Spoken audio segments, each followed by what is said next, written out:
کبیرہ میں سے 13ویں نمبر کا بڑا گناہ کہ جس کو گناہ کبیرہ کا نام دیا جاتا ہے وہ ہے یتیم کا مال کھانا اور ناحق طور پر کھانا۔ یتیم کا مال کھانا اور ناحق طور پر کھانا۔ یتیم اس بندے کو، اس بچے کو یا بچی کو کہا جاتا ہے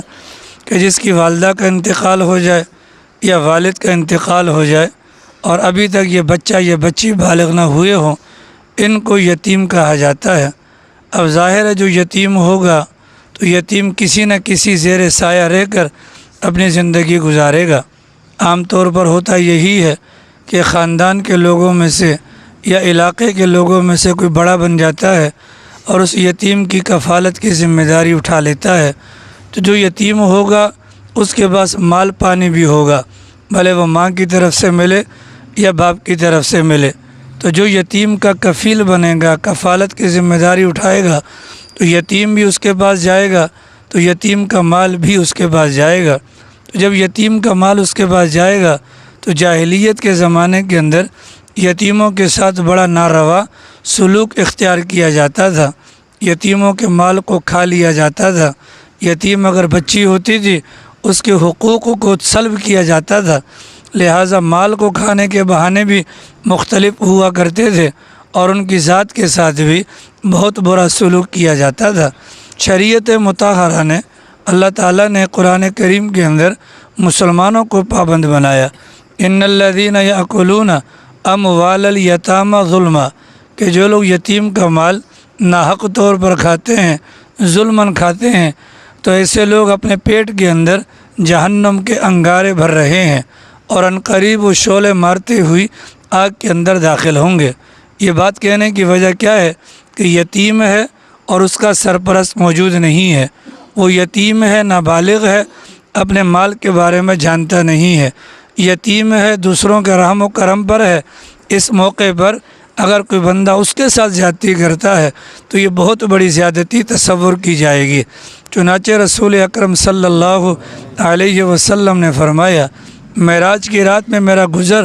چند ایسے لوگوں کے اوپر سے ہوا کہ جن لوگوں کے اوپر دیگر لوگوں کو مامور کیا گیا تھا، اور ان لوگوں نے ان لوگوں کو پکڑ رکھا تھا۔ تو جن لوگوں نے پکڑ رکھا تھا ان میں سے کچھ نے ان لوگوں میں سے جن کو پکڑا ہوا تھا ان کے جبڑوں کو کھولتے تھے، اور دوسرے چند لوگ ایسے تھے کہ وہ پتھر لا کر ان کے منہ کے اندر ٹھونستے تھے اور وہ پتھر پیچھے سے جا کر پیٹھ کی جانب سے نکل جاتے تھے۔ میں نے جبرائیل امین سے پوچھا کہ جبرائیل یہ کون لوگ ہیں اور ان کو یہ عذاب کیوں دیا جا رہا ہے؟ تو انہوں نے بتلایا کہ یتیموں کا مال ناحق طور پر کھانے والے ہیں۔ تو جو یتیم کا مال ناحق طور پہ کھائے گا اس کا یہ معاملہ ہوگا۔ چنانچہ کتابوں کے اندر لکھا ہے کہ یتیم کا مال کھانے والا کل قیامت والے دن جب آئے گا، اس کی آنکھوں سے بھی آگ نکل رہی ہوگی، اس کے کان سے بھی آگ نکل رہی ہوگی، اس کی ناک سے بھی آگ نکل رہی ہوگی اور اس کے منہ سے بھی آگ نکل رہی ہوگی۔ اس کی ان علامتوں کو دیکھ کر میدان محشر کے اندر موجود ہر بندہ اندازہ لگا دے گا یہ ظلماً یتیم کا مال کھانے والا ہے۔ چنانچہ یہ یتیم کی جو کفالت ہے یہ بہت بڑے اجر و ثواب کی بات ہے، لیکن یتیم کے ساتھ اگر بدسلوکی کا معاملہ ہو، اس کے مال کو ہتھیانے کے معاملات ہوں، اس کی سزا بھی بہت سخت ہے۔ چنانچہ یتیم کی کفالت کی فضیلت رسول اکرم صلی اللہ تعالیٰ علیہ وسلم نے اس انداز سے بیان فرمائی کہ میں اور یتیم کی کفالت کرنے والا دونوں جنت میں یوں ہوں گے۔ تو شہادت کی انگلی کے ساتھ اللہ کے نبی نے اس انگلی کو کھڑا کیا۔ ان دونوں انگلیوں کے درمیان جو فرق ہوتا ہے اتنا فرق ہوگا اللہ کے نبی اور یتیم کی کفالت کرنے والے کے بارے میں۔ چنانچہ ایک موقع پر سرکار نے فرمایا، جو بندہ کسی یتیم کو اپنے ساتھ کھانے میں ملا دے، جو بندہ کسی یتیم کو اپنے ساتھ کھانے میں شریک کر لے، تو یہ عمل اللہ کو اتنا پسند ہے کہ اگر اس بندے کا، یعنی یہ جو یتیم کا کفیل ہے، اگر اس کا اور کوئی بڑا گناہ نہ ہو، یعنی ایسا گناہ جو ناقابل معافی ہو، تو اس کا یہی والا عمل اس کے لیے جنت میں جانے کے لیے کافی ہو جائے گا۔ چنانچہ ایک موقع پر کسی نے آ کر رسول اکرم صلی اللہ علیہ وسلم سے اپنے دل کی سختی کی شکایت کی تو اللہ کے نبی علیہ السلام نے فرمایا یتیم کے سر پر ہاتھ پھیرا کرو، یتیم کے سر پر ہاتھ پھیرا کرو کہ تمہارے ہاتھ کے نیچے جو بال آئیں گے ایک ایک بال کے عوض میں اللہ تعالیٰ ایک ایک نیکی عطا فرمائیں گے، ایک ایک بال کے عوض میں ایک ایک نیکی عطا فرمائیں گے۔ تو یہ بہت بڑی فضیلت ہے، گویا کہ دل کی سختی کا بھی علاج ہے۔ گزشتہ زمانے کے بزرگوں میں سے ایک بزرگ کا واقعہ کتابوں میں ملتا ہے کہ وہ اپنے بارے میں خود بیان کرتے ہیں کہ میری سابقہ زندگی بڑی خراب تھی، میں معاصی کے اندر، گناہوں کے اندر اور شراب خوری کے اندر مبتلا رہتا تھا، اور کسی بھی طور پر ہدایت کی جانب یا راہ راست کی جانب میرا آنا نہیں ہوتا تھا۔ اللہ کی شان فرماتے ہیں ایک موقع پر اسی ڈگر پر میں چلتے ہوئے میں نے دیکھا کہ یتیم کو، کہ جو یتیم بھی ہے اور محتاج بھی ہے، تو ویسے ہی میرے دل میں خیال آیا، اس یتیم بچے کو میں نے بلایا اور اس کو میں نے کھانا بھی کھلایا، اس کے کپڑے بھی چینج کروائے، اس کو نہلا دھلا کر اس کے میل کچیل کو صاف کیا۔ جس طریقے سے اپنے بچے کی تکریم کی جاتی ہے میں نے اسی طریقے سے اس یتیم بچے کی تکریم کی۔ اللہ کی شان رات کو جب میں سویا تو میں نے خواب کے اندر دیکھا قیامت قائم ہو چکی ہے اور فرشتوں نے مجھے پکڑ رکھا ہے اور فرشتے مجھے جہنم کی طرف گھسیٹے لے کر جا رہے ہیں، یہاں تک کہ میں جہنم کے قریب پہنچنے ہی والا تھا کہ سامنے سے وہی یتیم بچہ راستے میں آ کر کھڑا ہو جاتا ہے اور وہ کہتے ہیں فرشتوں کی جماعت اس بندے کو چھوڑ دو یا اس کو اتنی مہلت دے دو کہ میں اللہ تعالیٰ جس کی سفارش کر لوں۔ چنانچہ فرشتے انکار کرتے ہیں، وہ کہتے ہیں کہ ہمیں اس کے بارے میں یہی حکم ملا ہے، اسے گھسیٹ کر جہنم میں ڈالنا ہے۔ تو یہ بندہ خود کہتا ہے، یعنی اللہ والے خود کہتے ہیں، اتنے میں اللہ تعالیٰ کی طرف سے فرشتوں کو مخاطب کیا جاتا ہے، اس نے جو یتیم کے ساتھ اس نے سلوک کا معاملہ کیا وہی عمل اس کی نجات کے لیے کافی ہو گیا۔ تو یتیم کے ساتھ جو حسن سلوک ہوتا ہے یہ اللہ تعالیٰ کو بہت زیادہ پسند ہے۔ چنانچہ رسول اکرم صلی اللہ تعالیٰ علیہ وسلم نے فرمایا گھروں میں سے بہترین گھر وہ ہے کہ جس کے اندر کوئی یتیم ہو اور اس کے ساتھ حسن سلوک کیا جاتا ہو، اور فرمایا گھروں کے اندر سب سے برا گھر وہ ہے جس کے اندر یتیم ہو اور اس کے ساتھ برا سلوک کیا جاتا ہو۔ آج ہمارے خاندان میں کئی لوگوں کا انتقال ہوتا ہے، ان کے نابالغ بچے رہ جاتے ہیں۔ اس فضیلت کو پا کر ہم رسول اکرم صلی اللہ تعالیٰ علیہ وسلم کے قرب میں اور پیغمبر کی معیت میں جنت میں جا سکتے ہیں، اور اللہ نہ کرے اگر ہم ان کی خدمت نہیں کر سکتے، اگر ہم ان کے ساتھ تعاون نہیں کر سکتے تو حتی الامکان کوشش کی جائے کہ یتیموں کے ساتھ ناروا سلوک نہ کیا جائے، یتیموں کو ذلیل نہ کیا جائے۔ ظاہر ہے کسی بھی گھر پر یتیم ہوتے ہیں تو محلے والوں کو علم ہوتا ہے، ان کے جو ریلیٹیو ہوتے ہیں، اولیاء ہوتے ہیں، ان کے ساتھ ان کے ذریعے سے تعاون کیا جاتا ہے۔ اس موقع پر انسان کی نیت خراب ہو جاتی ہے، لہذا پیغمبر نے سختی کے ساتھ اس بات کو منع کیا ہے کہ یتیموں کے ساتھ ان کی حقوق، حق تلفی وغیرہ نہ کی جائے، بلکہ یتیموں کو، یہ پنکھے پیچھے والے بند کر دیں، یہ پنکھے پیچھے ہوتے ہیں، پیچھے لیٹے ہوتے ہیں، یتیموں کے ساتھ حسن سلوک کا معاملہ ہونا چاہیے، یتیموں کے ساتھ حسن سلوک کا معاملہ ہونا چاہیے۔ چنانچہ حضرت داؤد علیہ السلام کی جانب اللہ تعالیٰ نے وحی بھجوائی تھی، اے داؤد تو یتیم کے سر پر شفقت کا ہاتھ رکھنے کے اعتبار سے ایک رحیم باپ کی طرح بن جا، اور کسی بیوہ کے ساتھ حسن سلوک کے معاملات میں ایک شفیق خاوند کی طرح بن جا۔ یعنی گویا کہ ان کو یہ پیغام دیا گیا کہ یتیم کے ساتھ ہوں یا بیوہ کے ساتھ معاملات، کیونکہ یہ دونوں محتاج ہوتے ہیں، ان کا دنیا میں اللہ کے سوا کوئی آسرا نہیں ہوتا۔ چنانچہ رسول اکرم صلی اللہ علیہ وسلم کی تعلیمات کے اندر ہمیں یہ بات ملتی ہے کہ یتیم کے لیے اور بیوہ کے لیے بھاگ دوڑ کرنے والا، ان کے معاملات کی درستگی کے بارے میں فکر کرنے والا، یہ اللہ کے راستے میں جہاد کرنے والے سے زیادہ افضل ہے۔ لہٰذا ہمارے سامنے یہ موقع ہے، اس موقع سے فائدہ اٹھا کر اگر ہم یہ کام کرنا چاہیں تو اللہ تعالیٰ اس دنیا کے اندر بھی ہمارے ساتھ کرم نوازی کا معاملہ کریں گے۔ تو حضرت داؤد علیہ السلام کو اللہ نے یہ بات کہی اور آگے اس کی وجہ کیا بتلائی، جیسا بوؤ گے ویسا ہی کاٹو گے، یعنی جیسا کرو گے ویسا بھرو گے۔ بتلانے کا مقصد یہ ہے آج کوئی اور یتیم ہوا ہے، کل تمہارے بچے بھی یتیم ہو سکتے ہیں۔ آج اگر کوئی بیوہ ہوئی ہے تو کل تمہاری بیگم بھی بیوہ ہو سکتی ہے۔ آج جو تم کسی اور کے ساتھ کرو گے کل وہی کچھ تمہاری اولاد کے ساتھ بھی کیا جائے گا۔ آج تم کسی اور کے ساتھ اگر حسن سلوک کرو گے تو کل تمہاری بیوہ کو کوئی پریشانی کا سامنا نہیں کرنا پڑے گا۔ چنانچہ کتابوں کے اندر واقعہ لکھا ہے کہ بلخ نامی شہر تھا، وہاں پر ایک بڑا رئیس خاندان تھا، مالدار بھی تھے، اور یہ جو خاندان تھا حضرت علی المرتضی رضی اللہ تعالی عنہ کے نسل میں سے تھا۔ تو حضرت علی کی نسل میں جو خاندان آگے چلا ہے ان کو علوی کہا جاتا ہے۔ ایک حضرت علی کا خاندان وہ ہے جو حضرت فاطمہ کے توسط سے چلا، ان کو سادات کہتے ہیں، اور ایک حضرت علی کی دیگر بیگمات سے جو خاندان آگے چلا ہے ان کی نسل کو علوی کہا جاتا ہے۔ تو بلخ کے علاقے میں ایک مسلمان تھا اور بڑا مالدار تھا، اور اس کی بچیاں تھیں، بچہ ان کا کوئی نہیں تھا، ان کا انتقال ہو گیا۔ اب جب تک یہ خاوند موجود تھا گھر کا نظام چل رہا تھا، خاوند کے انتقال کے بعد گھر کے اندر موجودہ جب مال و اسباب ختم ہو گئے تو اس مرنے والے کی بیگم کے دماغ میں یہ بات آئی، اس علاقے کے اندر رہنا جوان بچیوں کے ساتھ اور پھر قسم پرسی کی حالت میں ہمارے لیے مناسب نہیں ہوگا، کہ دشمنی بھی ہو سکتی ہے اور لوگ غلط نظروں سے دیکھ سکتے ہیں۔ چنانچہ یہاں سے یہ نکلتے ہیں اور کسی اور علاقے کی جانب چلے جاتے ہیں، اور وہاں جانے کے بعد یہ بیوہ خاتون اپنی جوان بچیوں کو ایک ویران غیر آباد مسجد میں ٹھہراتی ہے اور خود پھر باہر محلے کی جانب جاتی ہے تاکہ لوگوں کو متوجہ کیا جائے کہ ہمارے ساتھ امداد کی جائے۔ اب جب یہ باہر کو نکلتی ہے تو دو جگہوں پر انسانوں کا بڑا مجمع ان کو نظر آیا۔ ایک مجمع وہ تھا جو اس علاقے کے بڑے رئیس اور مالدار مسلمان کا تھا کہ جس کے ارد گرد لوگ موجود تھے، اور ایک مجمع وہ تھا جو اسی علاقے کے بڑے ذمہ دار مجوسی کا تھا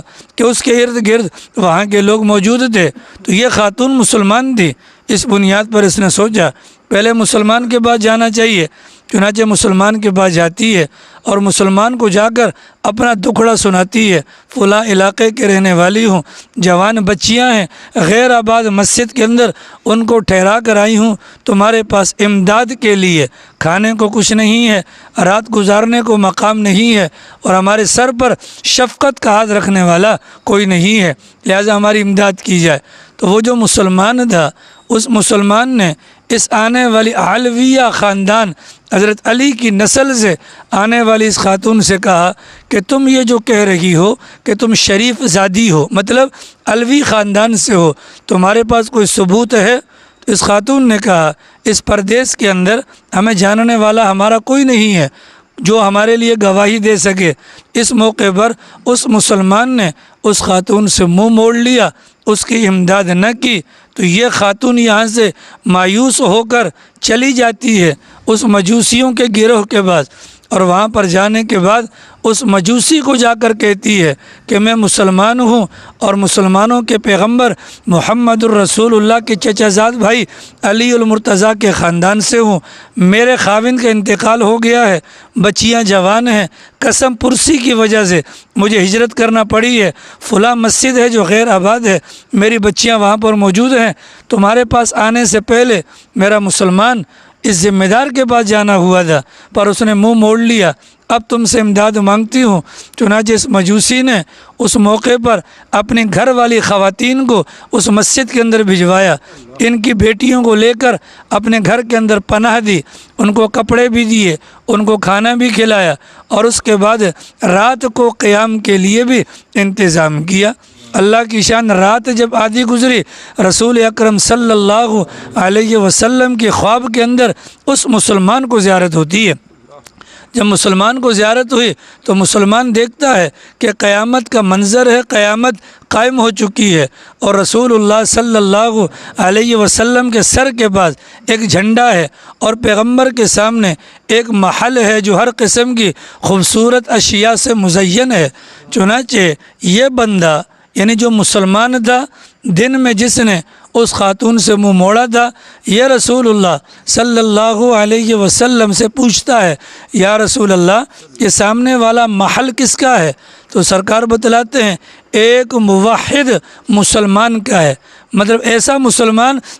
جو اللہ کو ایک ماننے والا، عقیدہ توحید کا پابند ہے، یہ محل اس کا ہے۔ تو یہ مسلمان خواب کے اندر کہتا ہے، یا رسول اللہ میں بھی تو موحد ہوں، یہ محل میرا نہیں ہو سکتا۔ اللہ کے نبی نے فرمایا اگر آپ موحد ہیں تو کوئی گواہی لے کر آئیے، کوئی ثبوت پیش کیجئے جو آپ کی توحید پر ثبوت دے۔ تو یہ بندہ کہتا ہے کہ یا رسول اللہ میں موحد ہوں، اپنی بات کا اقرار اعتراف اپنی زبان سے کر رہا ہوں، یا میرا گواہ کون ہوگا؟ تو اللہ کے نبی نے فرمایا وہ خاتون جو ہمارے خاندان کی تمہارے پاس آئی تھی اس کے پاس بھی گواہ کوئی نہیں تھا۔ جب بغیر ثبوت کے تم نے اس کی بات کا یقین نہیں کیا تو بغیر ثبوت کے ہم تمہاری بات کا کیسے یقین کر لیں؟ یہ بندہ ڈر گیا، اور ڈر کر اس کی آنکھ کھلی اور نکلا محلے کے اندر اس بیوہ خاتون کو اور اس کے بچیوں کو تلاش کرنے کے لیے۔ چنانچہ گلی کوچے کے اندر گھوما، اس کو بتلایا گیا وہ ایک مجوسی کے یہاں ان کا قیام ہوا ہے۔ اس نے رات کو جا کر دروازہ بجایا، دروازہ نہ کھلا، صبح ہوتے ہی یہ دروازے پر پہنچ جا، دروازہ کھلا۔ اب چونکہ وہ علاقے کے اندر اس بندے کا اثر و رسوخ زیادہ تھا، اس بنیاد پر اس نے وہاں پر جا کر زبردستی ان کے ساتھ کی اور کہا کہ یہ خاندان ہمارا مہمان ہے، یہ مسلمان ہیں، ہمارے نبی کے خاندان سے ہیں، یہ ہمیں واپس کر دو۔ اس مجوسی نے کہا یہ خاندان ایک رات کے اندر ان کی جو برکتیں ہم نے دیکھی ہیں اب ہم ان کو واپس نہیں کر سکتے۔ چنانچہ اس مسلمان نے اس زمانے کے اندر 1000 دینار کی پیشکش کی، 1000 دینار آپ لے لیں، یہ خاندان واپس کر دیں۔ اس مجوسی نے کہا اس خاندان کو ہم، ان کی برکتوں کو ہم اپنے گھر سے نہیں نکال سکتے۔ اب یہ والا مسلمان جب بہت زیادہ پریشان ہوا، اس مجوسی نے کہا برخوردار تمہاری پریشانی واقعی بنتی ہے، رات کو خواب کے اندر جو محل تم نے دیکھا تھا وہ محل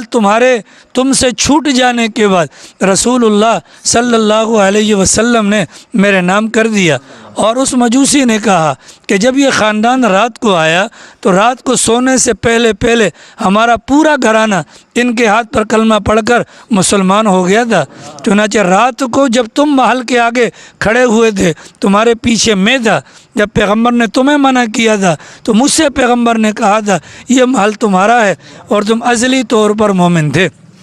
تو کتابوں میں لکھا کہ دیکھیں بیوہ اور یتیم کی کفالت کرنے پر اللہ تعالیٰ کتنی کرم نوازی کا معاملہ کرتے ہیں۔ تو ہم میں سے کئی لوگ ایسے ہوں گے جن کے خاندان کے اندر بیوہ بھی موجود ہوں گے اور یتیم بچے وغیرہ بھی موجود ہوں گے۔ ان فضائل کو سامنے رکھا جائے، اور اگر ان فضائل کو سامنے نہیں رکھتے تو کم از کم کنارہ کشی اختیار کر لی جائے، ان کے ساتھ زیادتی نہ کی جائے، ان کے ساتھ سختی والا معاملہ نہ کیا جائے، کیونکہ وہ یتیم ہیں اور یتیم کے ساتھ جو زیادتی کرے گا تو اس بندے کے اوپر جنت بلکہ جنت کی خوشبو کو بھی اللہ کی ذات حرام کر دیتی ہے۔ کسی کا انتقال ہو جاتا ہے، سارے مامے چاچے بن کر یتیم کی کفالت کا ڈنڈورا پیٹنے کے لیے سامنے آ جاتے ہیں، لیکن چند دنوں کے بعد ان یتیموں کے ساتھ جو سلوک کیا جاتا ہے یا بیواؤں کے ساتھ جو سلوک کیا جاتا ہے اللہ کی پناہ، تو گناہوں میں سے 13ویں نمبر کا جو بڑا گناہ ہے وہ یتیم کے ساتھ ظلم کرنا یا یتیم کا مال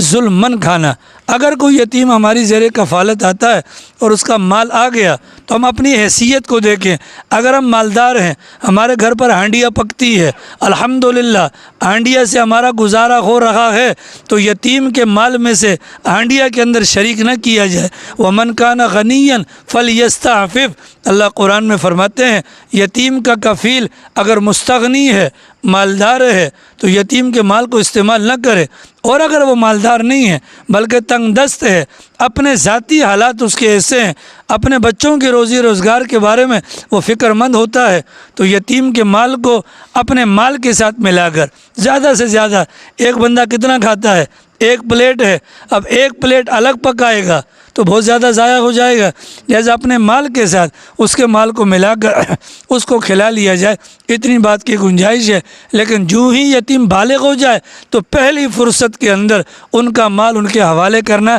یہ بے حد ضروری ہے۔ فَإِذَا دَفَعْتُمْ إِلَيْهِمْ أَمْوَالًا، جب مال دے دو اس مال کے دینے پر بھی گواہ قائم کر لو، کہا تاکہ کوئی دوسرا آدمی تم پر لعن طعن نہ کرے کہ یتیموں کا مال کھا کر اس نے اپنا ڈھکار بھی نہیں ماری، یتیموں کے پیسے پر یہ بندہ پروان چڑھ رہا ہے۔ تو گناہ کبیرہ میں سے 13ویں نمبر کا جو بڑا گناہ ہے، اس گناہ کا نام کیا ہے؟ یتیم کا مال ظلماً کھانا۔ جو یتیم کا مال ظلماً کھائے گا تو وہ بندہ اپنے پیٹ میں جہنم کے انگارے بھرے گا۔